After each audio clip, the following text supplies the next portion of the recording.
നമുക്കിന്ന് കുറച്ച് സ്റ്റിക്കേഴ്സ് ഉണ്ടാക്കിയാലോ? അതിനായി വെള്ള പേപ്പർ എടുത്ത് അതിൽ ഇഷ്ടമുള്ള ചിത്രം വരച്ചെടുക്കുക. ഞാൻ ട്രേസ് ചെയ്യുകയാണ് ചെയ്തിട്ടുള്ളത്.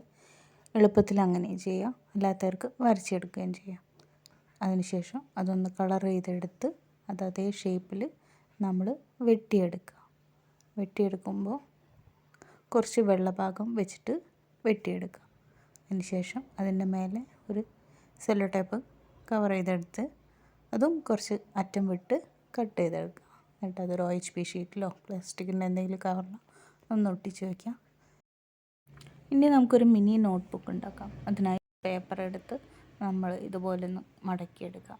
എത്ര വലുപ്പത്തിലുള്ള പേജാണോ വേണ്ടത് ആ വലുപ്പത്തിലാക്കി മടക്കിയെടുത്ത ശേഷം അതൊന്ന് കട്ട് ചെയ്തെടുക്കുക. എന്നിട്ട് അതെല്ലാം കൂടി ഒന്ന് ഒന്നിച്ച് വെച്ച് പിൻ ചെയ്യാം. അതിനുശേഷം കുറച്ച് കട്ടിയുള്ള പേപ്പർ എടുത്ത് അതൊന്ന് 3 പീസായി കട്ട് ചെയ്തെടുക്കുക. നമുക്ക് ബുക്കിന് വേണ്ട അളവിലാക്കിയിട്ട് വേണം കട്ട് ചെയ്തെടുക്കാൻ.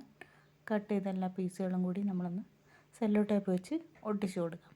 എന്നിട്ട് അതിൻ്റെ മേലെ ഒന്ന് പശ തേച്ച് നമ്മൾ ഉണ്ടാക്കി വെച്ച ഈ പേജസ് എല്ലാം അതിൻ്റെ മേലെ ഒന്ന് ഒട്ടിച്ച് വയ്ക്കാം. അതിനുശേഷം കവർ പേജ് ഒന്ന് നമ്മൾ പെയിൻറ്റ് ചെയ്തെടുക്കുന്നുണ്ട്. പെയിൻറ്റ് ചെയ്തതിൻ്റെ മേലെ അത് ഉണങ്ങി കഴിയുമ്പോൾ നമ്മൾ ഉണ്ടാക്കി വെച്ച സ്റ്റിക്കർ ഒന്ന് ഒട്ടിച്ച് കൊടുക്കാം.